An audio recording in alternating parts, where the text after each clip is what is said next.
जो इस परम धर्म का उपासक होता है उसका विश्वास बड़ा अटल होता है। विश्वास को गोस्वामी जी बरगद वृक्ष की तुलना में कह रहे, बट विश्वास अचल निज धर्मा। विश्वास कैसा होना चाहिए? बोले बरगद वृक्ष जैसा। बरगद का जो वृक्ष होता है, बट वृक्ष, उसमें जगह जगह जड़ें निकल पड़ती हैं। अगर जड़ उखड़ जाए तो सैकड़ों जड़ें डालों में, वृक्ष नष्ट होने वाला नहीं। इतना मजबूत अपने आराध्य देव गुरुदेव पर विश्वास हो कि कोई रात दिन हमारी बुद्धि को विपरीत भरे तो भी हमारे विश्वास में कमी ना आवे। भगवद आश्रित का चमत्कार विश्वास होता है। हमें विश्वास है, बस ये बात तुम्हारी कोई छीनने न पावे तुम्हारे हृदय से।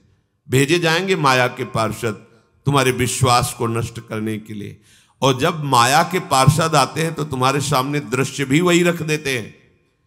किसी भी दृश्य को पॉजिटिव और निगेटिव समझाने में 1 मिनट केवल लगता है। उसी को पॉजिटिव रख सकते हो, उसी को निगेटिव कर सकते हो। ये बुद्धि की कला होती है। तो माया जब किसी को भेजती है तो तुम्हारी सकारात्मक सोच और सकारात्मक दृश्य को नकारात्मक सोच और नकारात्मक दृश्य से पुष्ट कर देगी। आपको लगेगा हाँ बात तो सही है, अच्छा ऐसा, हम तो इसको ऐसा समझ रहे थे। नहीं नहीं, तुम गलत समझ रहे थे। और नकारात्मक सोच देने वालों का प्रभाव बहुत जोर का पड़ता है, क्योंकि पीछे हमारा नकारात्मक सोच से ही संबंध रहा है।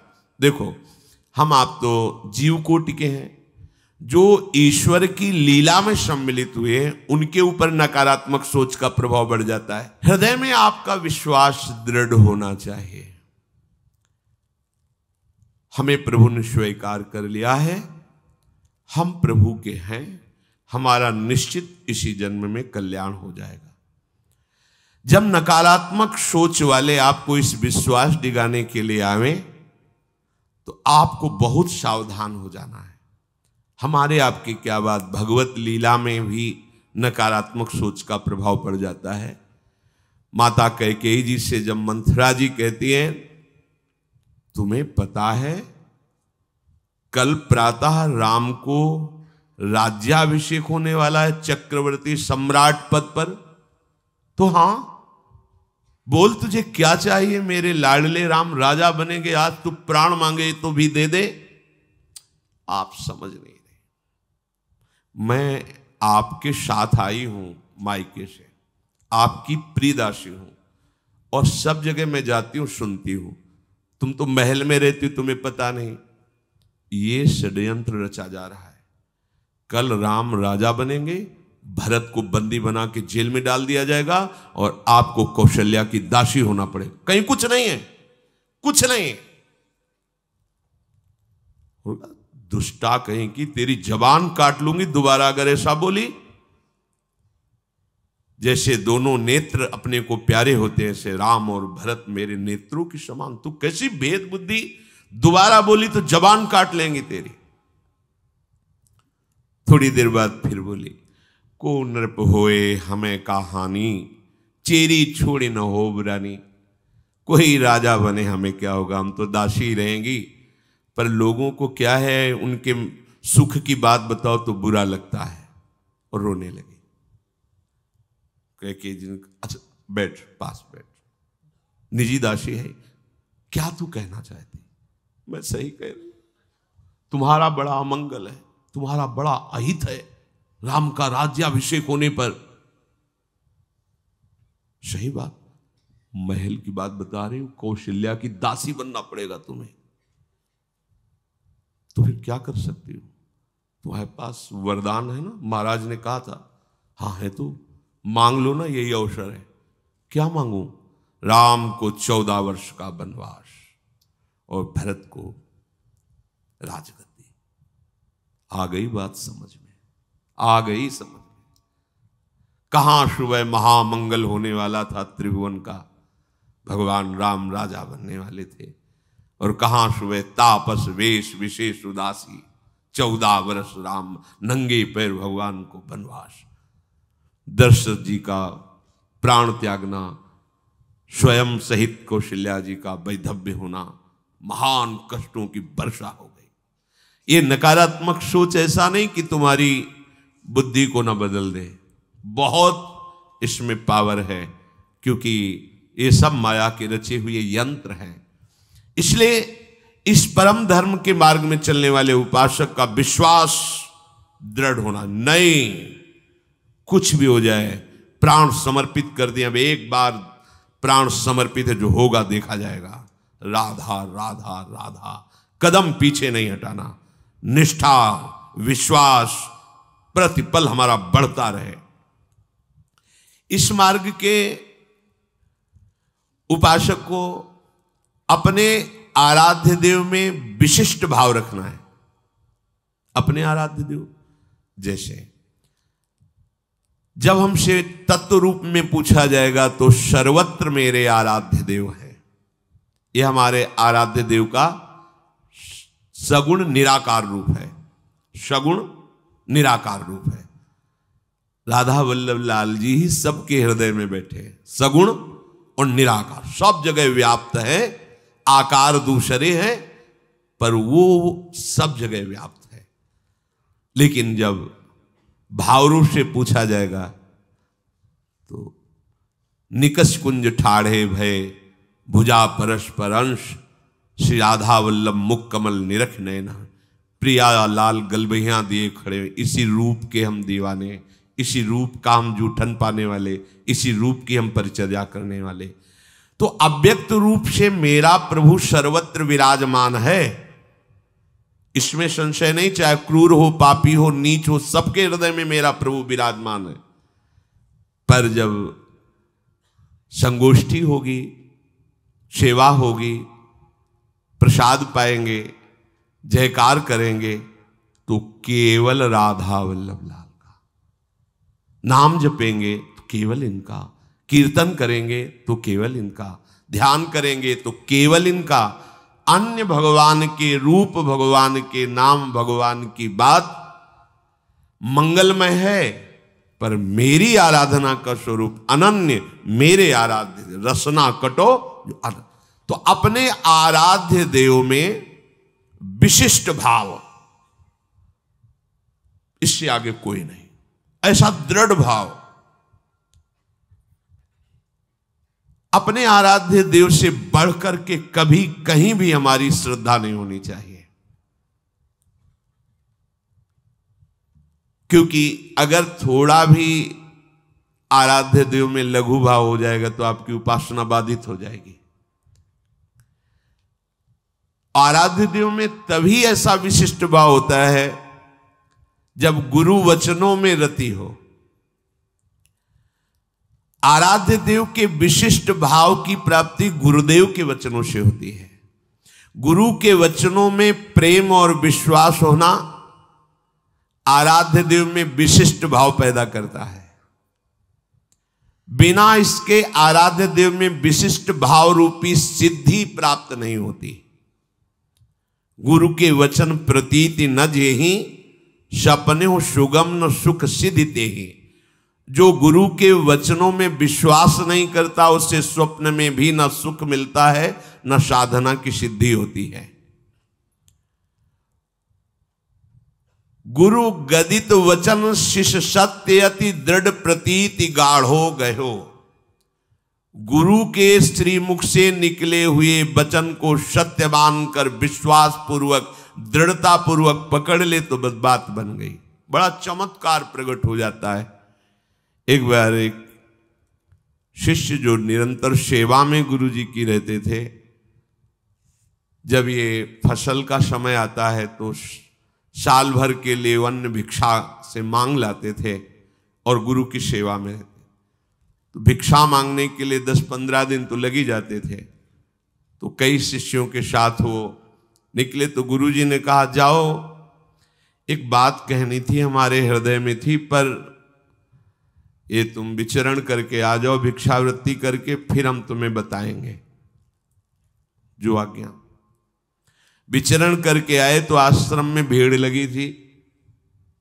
विमान में गुरुदेव का शरीर पधराया जा चुका था। उन्होंने पूछा क्या हो गया? बोले आपके गुरुजी पधार गए। ऐसा नहीं हो सकता। गुरुदेव ने कहा था कि तुम लौट के आओगे तो तुम्हें हम एक बात अपने हृदय की बताएंगे। ऐसा कैसे हो सकता है? उनको तो पधार गए, विमान पे विराजमान, गए, प्रणाम किया और कहा गुरुदेव आपने कहा था कि आप भिक्षा करके विचरण करके वापस आओगे तो एक बात बताएंगे। तो सरकार आ गए हैं, बात बताओ। चेतना जागृत हुई और विमान से उठकर बैठ गए और कहा बेटा हम यही कहना चाहते थे कि जैसी तुम्हारी अपार श्रद्धा और विश्वास हमारे ऊपर है, ऐसे ही सब संतों पर करो।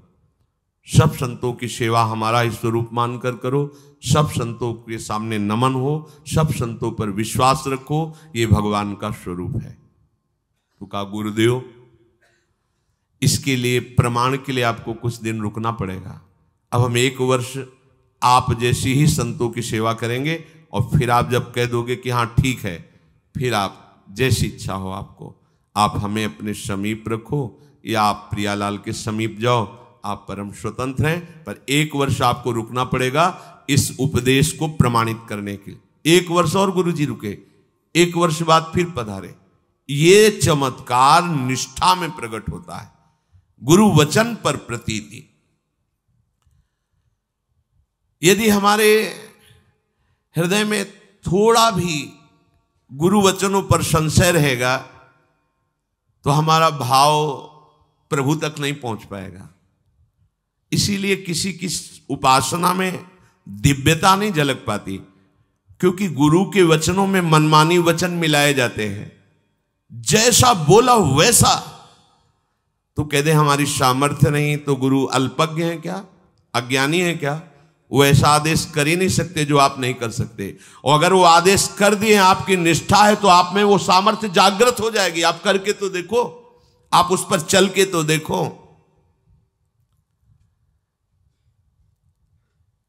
एक आदेश पालन के विषय में उदाहरण आता है। श्री समर्थ स्वामी रामदास जी महाराज अपनी मंडली के साथ एक जंगल में गए तो देखा कुआं भी है, छाया भी है, ठाकुर जी विराजमान किए, बैठ गए। जल लाओ तो जल लाया गया, तो उसमें बहुत से पत्ते झरझर के डाली से गिरे थे, तो दुर्गंध आ गई। उनका इतना सुंदर जल जंगल में है, अगर ये दोष रहित हो जाए तो बहुत से प्राणियों के पीने योग्य हो जाएगा। अच्छा, 20 शिष्य थे। एक बड़ी सी डाल आ रही थी, दूर पेड़ था, डाल आ रही थी ऐसे, और वो ऊपर से पत्ते पुष्प आदि झड़झड़ के कुएं में गिरे थे। तो हमें वृक्ष को हानि नहीं पहुंचानी, केवल कुएं के ऊपर जो डाल आई उतनी काटनी है। तो कुल्हाड़ आदि साथ रहती थी, क्योंकि ठाकुर जी थे, तो रसोई अमनिया करने के लिए जैसे लकड़ी मिली तो उसको अपने रसोई के हिसाब से अमनिया करते थे। तो बोले इसमें चढ़ जाओ और उतनी ही डाल काटो जितनी कुएं पे आ रही। तो उधर से अगर पेड़ की तरफ से काटेंगे तो बहुत लंबी डाल थी, और आदेश सरकार का केवल इतना ही था, उतना ही काटना। इसका मतलब जिधर पत्ते हैं उधर बैठकर उतना ही काटना है। तो वहां वकील महाराज जी जो काटेगा तो मर ही जाएगा, कुएं में जाएगा। बोले इससे हमें कोई मतलब नहीं। अंबादास जी नाम के एक संत शिष्य थे, तो उनका भगवान ये सेवा हमारे हृदय में उत्साह हो रहा है करने का। सब शिष्य बैठे हैं, वो उठे, पेड़ में चढ़े, डाल में धीरे धीरे ऐसे करके आए, इधर आए, कुएं के ऊपर वो जो डाल का स्वरूप था उधर पकड़ करके बैठे और काटे। जे ही काटे तो डाल से ही अंदर कुएं में गए।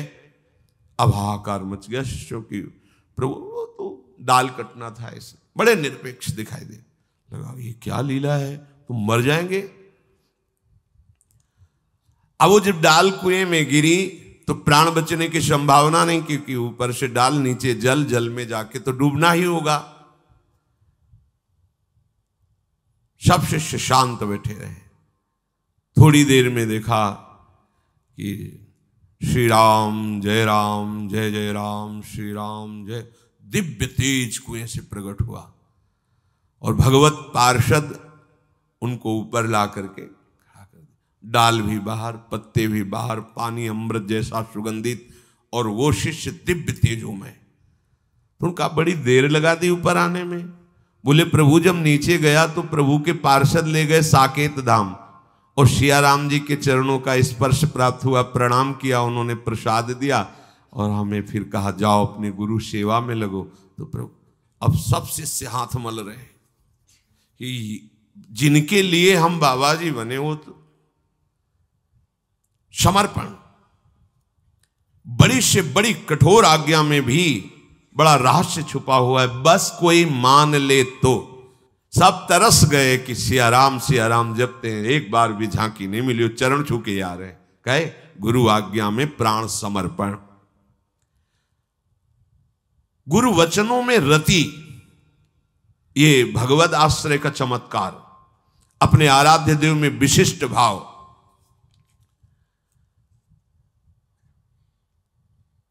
जिसने भगवान नाम को और भगवत आश्रय को स्वीकार कर लिया उसे कभी कहीं भी कोई डिगा नहीं, और उसके सामने छल कपट नहीं चल पाएगा।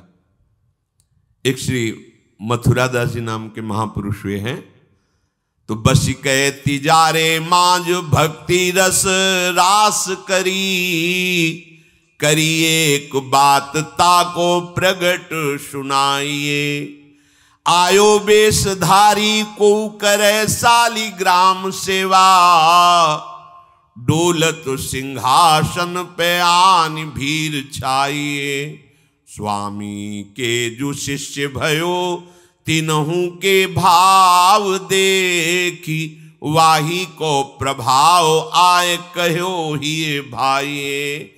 नेक आप चलो उरीति को बिलो किए जू, बड़े सर्वज्ञ कही दुखे नहीं जाइए।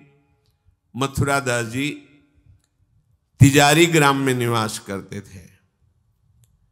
वैसे संतों का जो ग्राम में निवास होता है वो जगत मंगल की भावना से होता है।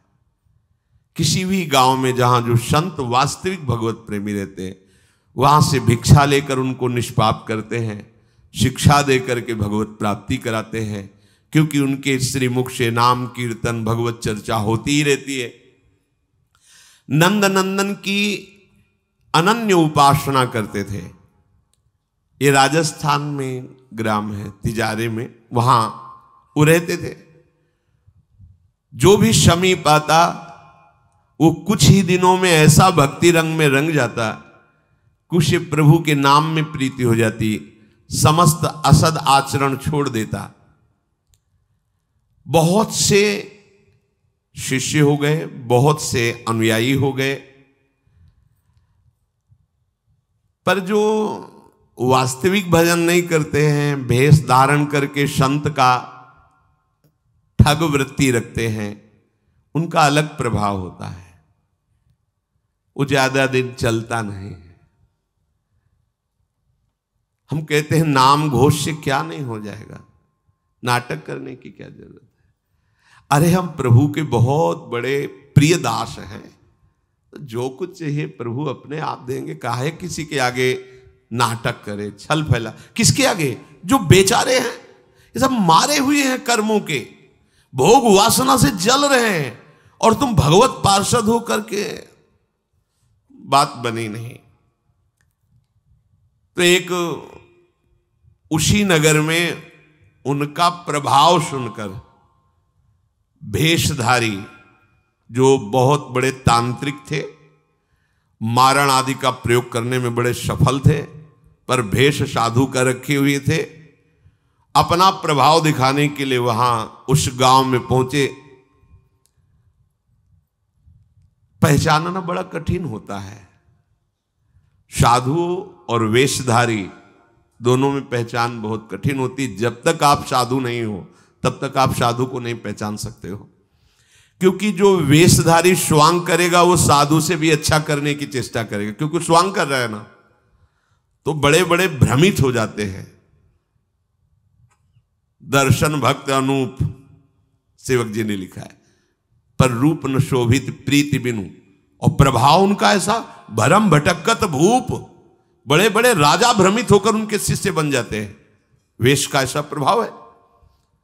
इसीलिए भगवत रसिक जी ने एक पद में लिखा है, भेषधारी हरि के उर शाले, जो वेश केवल बनाया है रुपया पैसा के लिए, भोगों के लिए, हमें तो लगता है नहीं बनाना चाहिए, और काम कर लेना चाहिए, क्योंकि इसमें शुद्ध संतों को गालियां पड़ती हैं, शुद्ध भगवत मार्ग के पथिकों का अपराध बनता है, जिससे तुम कुल परंपरागत नष्ट हो जाओगे। जो वेश धारण करके संतों को गालियां दिलाते हैं, कुल परंपरागत नष्ट हो जाएंगे। क्योंकि जैसे आपकी श्रद्धा है किसी संत वेश पर और आपकी श्रद्धा टूटी, गलत आचरण हुआ, तो आप ही कहोगे सब ऐसे संत होते हैं, ऐसी गालियां दोगे, ऐसा अपराध करोगे, उसका मूल कारण वो बना वेशधारी, इसलिए उसका सर्वनाश होगा। तुम्हारा तो पतन हो ही गया, उसका सर्वनाश हो जाएगा। भगवत ऋषि जी ने जहां भगवत महिमा, संतों की महिमा लिखी है, वहां एक दो पद ये भी लिखे हैं कि वेशधारी हरि के उर शाले, वेश जो केवल कपट वेश बनाए हैं वो भगवान के हृदय में बड़ा दुख पैदा करते हैं, क्योंकि दासत्व तो भगवान का ही लिए है ना। बोले ये लोग दंभी लोभी कपटी नट से शिष्णोदर को पाले। शिष्ण कहते हैं जनेन्द्री को, उदर कहते हैं रसेंद्री को। उदर का संबंध रसेंद्री से, मतलब रसेंद्री के स्वाद से पेट भरते हैं, और जनेन्द्री भोग के लिए लालायित रहते हैं, पर ये भेष धरे होते हैं भगवान के दासत्व का, साधुता का। बोले गुरु बने घर घर में डोले, नाम धनी का बेचें, परमारथ सपने नहीं जाने, पैसा नहीं को खींचे। कंठी जेबे में रहती है, घर घर में जाकर के कंठी बांधना, रुपए लेना, फसाओ फसाना, परमार्थ खुद नहीं पता, स्वप्न में नहीं जानते कि परमार्थ किसे कहते हैं, परमार्थ का ककारा नहीं आता, और लाखों कंठिया बांध के अगर एक एक देगा तो 1 लाख तो हो ही गए ना, बढ़िया है। हमने तो आज तक ऐसे साधु कभी एक नहीं देखे जो साधु रहे वैसे खुद और दे ऐसे देखा है, ऐसे करते नहीं। पैसे देने वाले का आदर कभी साधु के यहां नहीं होता, अगर आदर हो रहा है तो साधुता में कच्चाई है। धनी अभिमानी पदाधिकारी पैसों वालों का आदर साधु के यहां नहीं होता, अगर होता है तो कच्चाई है, सच्चाई नहीं है। सच्चाई होगी तो जान रहा है कि जिसके द्वारा भेजा गया है हम उसको देख रहे हैं, तेरे को क्या दे, तेरे को लग रहा है। तो हमने एक बार कसम खवाई थी, 3 बार कहा था तुम्हें तुम्हारे आराध्य देव की कसम है, अगर ऐसा लगता हो कि यहां तुमसे पोषण होता कभी मत देना, क्योंकि हमें पता है हमारा भरण पोषण हमारे गुरु से होता है, आचार्य से होता है, इष्ट से होता है। जिसने सृष्टि बनाई वो तुमसे सहयोग नहीं लिया है, अकेले बना लिए, तो हमारा भरण पोषण करने के लिए तुम्हारे जैसे को निमित्त बनाने की जरूरत नहीं है, वो तो तुम्हारे सौभाग्य उदय करने इसलिए निमित्त बना दिया। नहीं वो ऐसे भी जो स्वर्ण का पहाड़ है 4 लाख योजन का, कितने सुनार लगे उसको बनाने में है? अरे वो एक क्षण में सब कर तुम अकर तुम अन्यथा कर तुम। इसके लिए खोए रतन फिरत जे घर घर कौन काज ऐसे जिए, हरिवंश चंद्र महाराज कह रहे। इसके लिए भटकना पड़े कि कोई मुझे धन दे दे, कोई मेरा चेला बन जाए तो मुझे भोग सामग्री समर्पित करे, तो इसका मतलब अभी परमार्थ का पता नहीं है। और कबहू को वक्ता होए बनी बैठे, कथा भागवत गावे, अर्थ अनर कछु ले भाषे, पैसल ही को धावे। श्लोक क्या कह रहा है, उसका भावार्थ क्या है, उसका रहस्यार्थ क्या है, अनुभव कुछ नहीं है। बस कबहू कवे हरि मंदिर में सेवाएं करे निरंतर बासा, भाव भगत को भेद न जाने पैसन ही की आशा। नाचे गावे चित्र बनावे कहे काव्य चटकीली, साच बिना हरि हाथ ना आवे, रहनी है सब ढीली। बिन विवेक वैराग भक्ति बिन सत्य नये को मानो, भगवत विमुख कपट चतुराई सो पाखंड ही जानो। वेशधारी हरि के उसको सहन नहीं हुआ। मथुरा दास जी की भक्ति का प्रभाव, हजारों लोग अनुयायी, हजारों लोग शिष्य बन गए। तो अब वो तांत्रिक था, तंत्र मंत्र का उसे बहुत ज्ञान था। श्री मथुरा दास जी जिस नगर में रहते थे वहां वो जाकर अपना नाटक शुरू किया। उसने सब जगह प्रचार प्रसार किया। मैं गंडकी नदी में 12 वर्ष तक खड़े होकर के तपस्या करके आया हूं, केवल दूध का आहार करता था। उसके प्रभाव से शालिग्राम भगवान हमारे बस में हो गए। और आप सबको मैं दिखा सकता हूं कि शालिग्राम मेरे वश में है। देख लीजिए, सिंहासन लाता, बाहर रखता, हजारों की भीड़, ऐसे ऐसे करता तो वो ऐसे शालिग्राम उठते और नाचते हुए ऐसे ऐसे ऐसे फिर रख जाते, फिर ऐसे ऐसे ऐसे ऐसे। अब तो सबको आश्चर्य हो रहा, जैसे चुटकी बजा रहा वैसे शालिग्राम की बटिया ऐसे ऐसे ऐसे।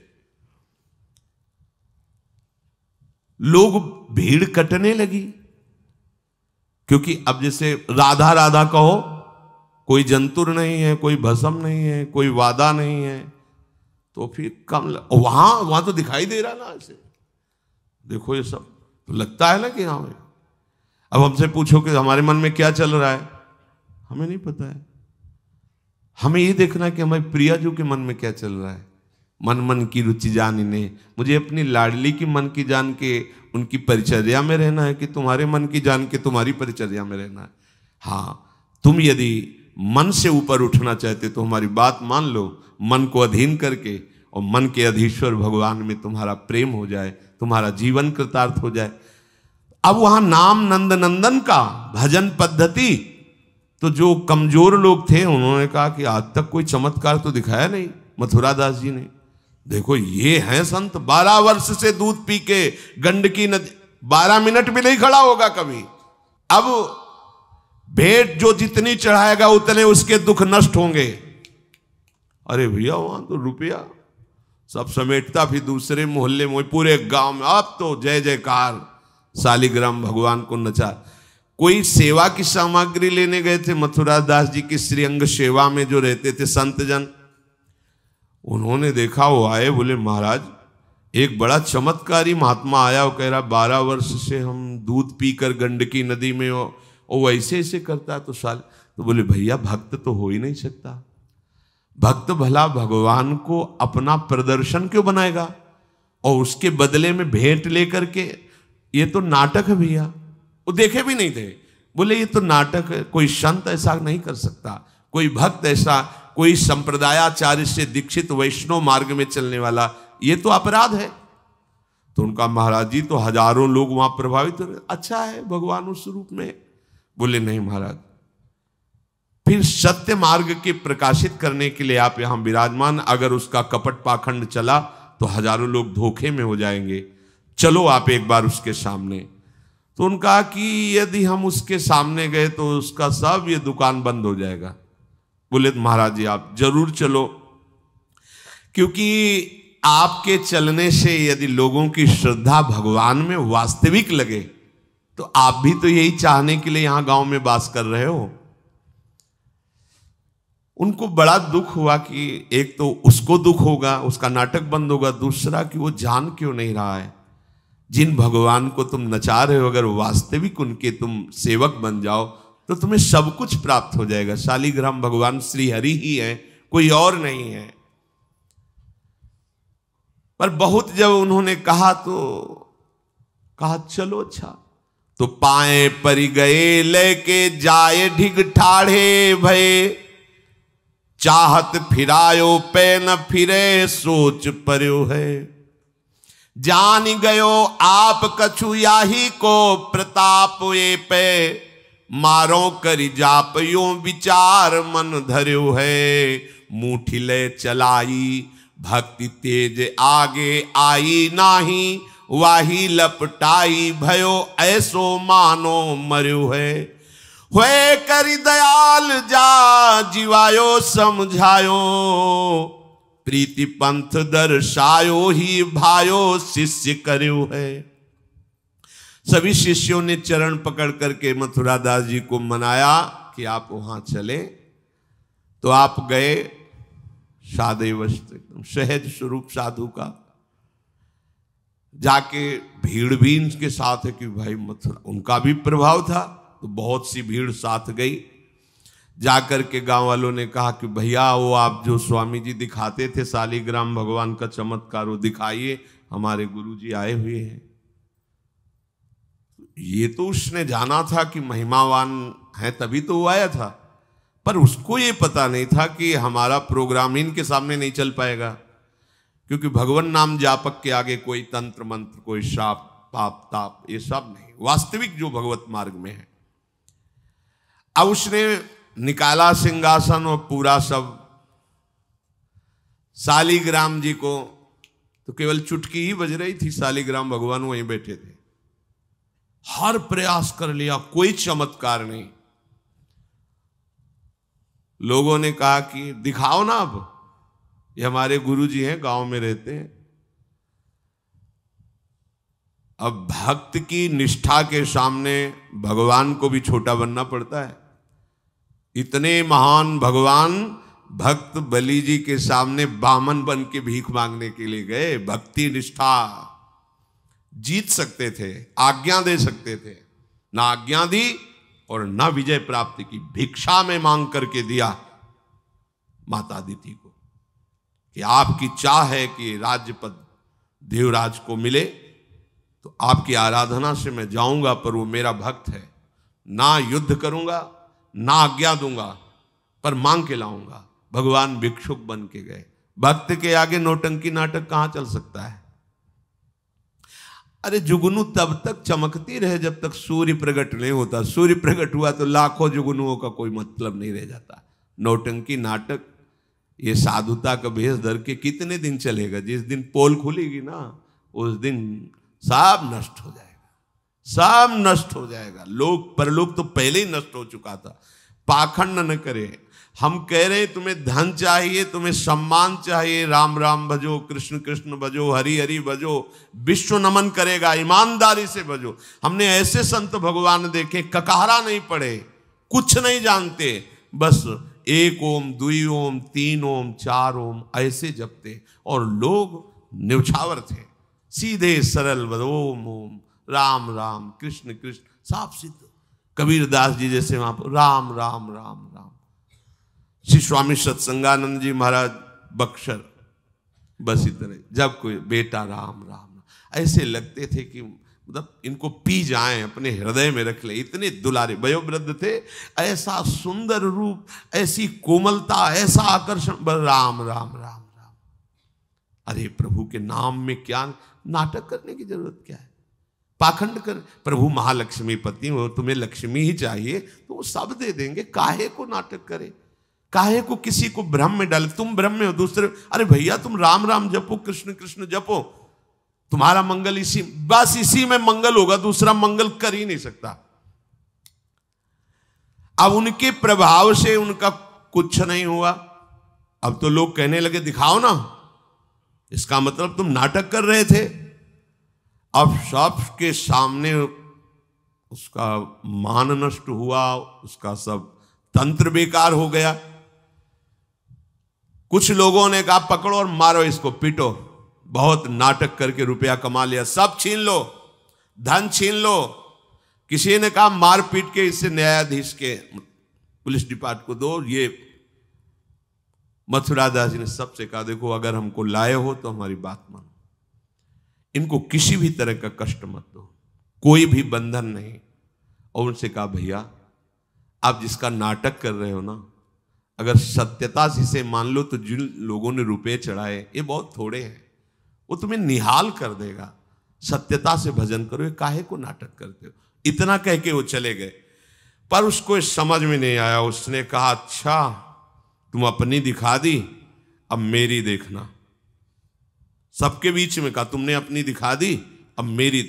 मूर्ख को समझ में नहीं आता। उसने कहा ठीक है तुमने दिखा दिया, अब कल सुबह तक तुम देखना कि मैं तुम्हारा क्या करता हूं। क्योंकि उसे मारण का प्रयोग आता था। अब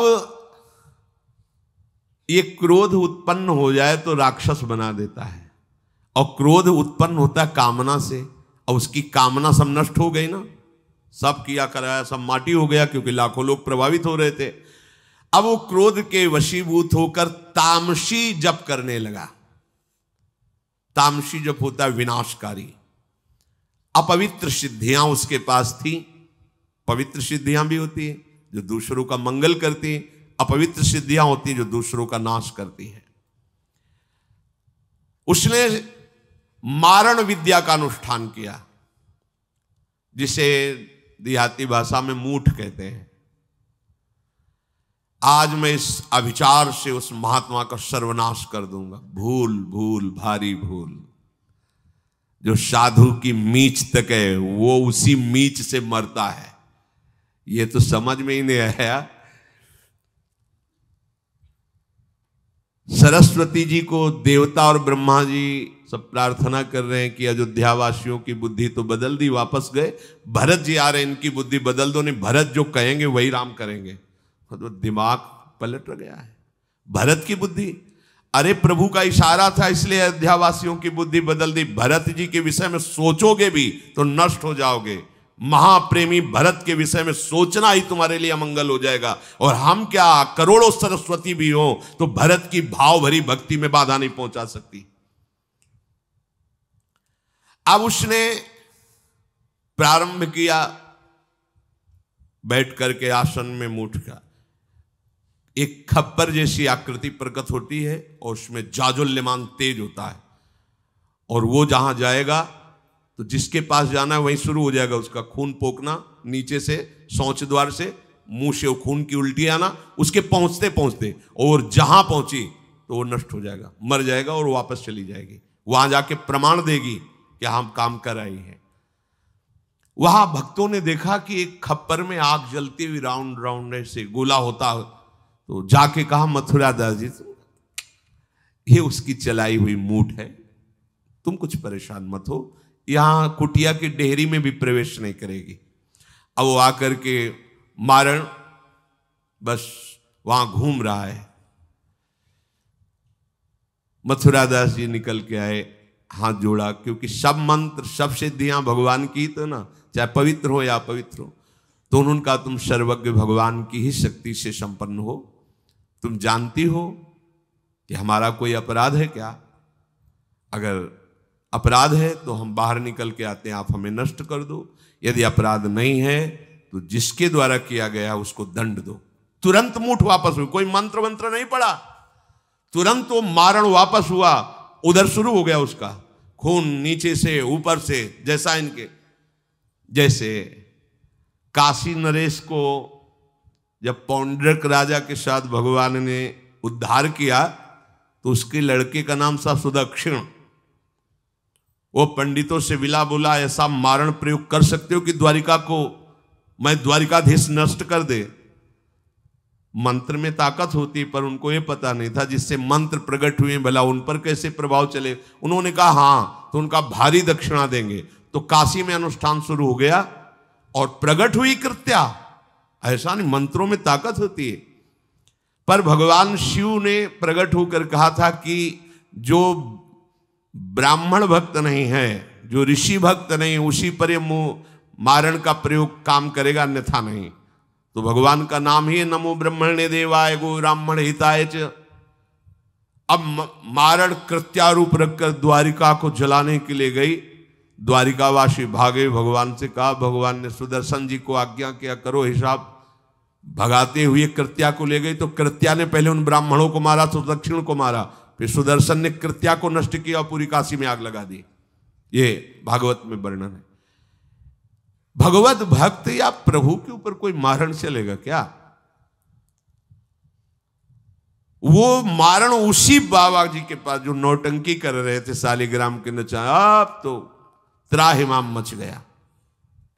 और वो संत भगवान गए, क्योंकि पता था कि बचेगा नहीं, मंत्र का प्रयोग है। गए और भगवान नाम उच्चारण किया, कृष्ण कृष्ण कृष्ण। नंद नंदन के उपासक थे और मूठ से कहा शांत हो जाओ। भक्त की आज्ञा का पालन हर मंत्र करेगा, क्योंकि मंत्राधिष्ठात्र भगवान का दास है। शांत हो गई मूठ और उनसे कहा भैया देखा, तुम्हारा ही मंत्र तुम्हारे को अभी मार देता, अब सुधर जाओ। मतलब मृत्यु दशा को प्राप्त हो गए थे।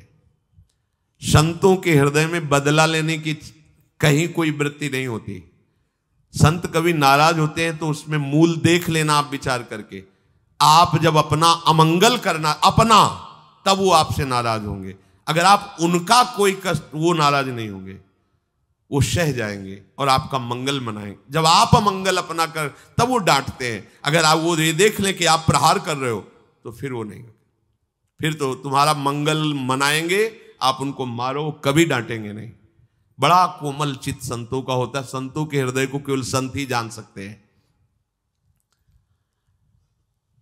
अगर एक संत भगवान जा रहे थे गंगा के किनारे, तो किसी के कपड़ा फैले थे, धोबी ने दो को फैलाया था, वो तो अपने मस्ती में थे, पैर पड़ा तो वही डंडा लेके दौड़ा जो जिससे कपड़ा छाटता था। भगवान ने तुरंत सुदर्शन चक्र का स्मरण किया, फिर चक्र से कहा अंतर्ध्यान हो जाओ। तो रुक्मिणी जी ने पूछा, प्रभु ये लीला तो किसी भक्त की रक्षा के लिए होती, फिर आपने क्यों रोक लिया? बोले जब वो डंडा लेके दौड़ा तो महात्मा जी भी उठा पटक दिए, घूंसा चला रहे थे, तो हमने कहा सुदर्शन की जरूरत नहीं है, दोनों बराबर ही है। साधु यदि क्षमा कर दे तो होश में हो जाना, अगर वो डांट दे फटकार दे तो निर्भय हो जाना, बच गए। और अगर वो मौन होकर के क्षमा कर दे, कुछ ना बोले, तो उमा क्षमा श्राप होते भारी, फिर जो मालिक हिसाब करेंगे फिर वो सह नहीं पाओगे। इसीलिए भगवत प्रेमी महात्माओं का कोई अपराध न मने, भगवान से मनाना चाहिए कि हे नाथ, मेरी कभी बुद्धि ऐसी मलिन न हो जाए कि आपके नाम जापक, आपके प्रेमी संतों के प्रति हमारा द्रोह भाव हो। भगवान का चरणामृत उतारा, शालिग्राम का उसको पिवाया और बैठा ला और कहा, देखो जिन प्रभु की आराधना प्रभु को अधीन कर लेती है, प्रभु के धाम की प्राप्ति कराती, तुम चंद रुपयों के लिए नाटक कर रहे हो। आज से ऐसा वो चरणों में गिरा, कहा महाराज वास्तविक न मैं कभी 12 वर्ष गंडकी नदी में खड़ा हुआ हूं, न कभी दूध पिया हूं, मुझे पैसा कमाने का रास्ता अच्छा समझ में आया, इसलिए आज से मैं वास्तविक आपके चरणों का शिष्य बन करके भजन करूंगा, और हमारे द्वारा जो भी गलती हुई आप उसे क्षमा कीजिए। भगवान कह रहे परम धर्म है, इसमें निर्भयता है। अगर आप भगवद आश्रित हो तो किसी कवच की, किसी तंत्र मंत्र की कोई आवश्यकता नहीं, सीधे सरल बोलो राधा राधा राधा, राधा वल्लभ से, कोई कुछ नहीं कर सकता। भगवान नाम में नमो नमः आदि कुछ भी ना लगे तो भी वो परम सामर्थ्यशाली है। हाँ, बस छल कपट मत करो, तुम्हें जो चाहिए लंबे समय तक नाम जप करते रहो। नाम पहले तुम्हारे पापों का नाश करेगा, जब तक पापों का नाश करेगा तब तक तुम नाम का फल नहीं देख पाओगे। और जिस दिन वो तुम्हारे अनंत जन्मों के पापों का नाश कर पाया, फिर तुम खुद दूसरों से कहोगे नाम जपो, इसी में मंगल है, खुद कहोगे, कहीं भटकने की जरूरत नहीं। परम सत्य परम सत्य परम सत्य, केवल भगवान नाम ही आपके दुख को दूर कर सकता है। कोई जंतुर मंतुर भस्म राख घोड़े की नाल या कुछ भी दो नौटंकी नाटक करके विश्व ब्रह्मांड में देख लो, आप भगवान के दास हो, भगवान के बच्चे हो, भगवान के अंश हो, कोई तुम्हारा बिगाड़ नहीं सकता। हां, तुम्हारा कर्म ही तुमको बिगाड़ता है। तो जब तक बिगाड़ने वाले कर्म जमा हैं, उनमें आग नहीं लगती, तब तक आपको नाम जपते हुए भी परेशानी लगेगी। और जिस दिन वो भस्म हो पाया, उसी दिन तुम निहाल हो जाओगे। इंतजार करो उस दिन का, नाम जप करते हुए। ऊबो मत कि हमें 4 महीना हो गए नाम जप करते, 1000-2000 जन्म नहीं, करोड़ों जन्म हो गए, हमसे बड़ी गलतियां हुई, नाम भगवान सबको मिटा रहे। इसलिए श्रद्धा और विश्वास पूर्वक नाम जप करो, भागने दौड़ने की जरूरत नहीं। किसी अन्य उपाय से आज तक कोई परम सुखी नहीं हुआ है, ध्यान शब्द याद रख लो।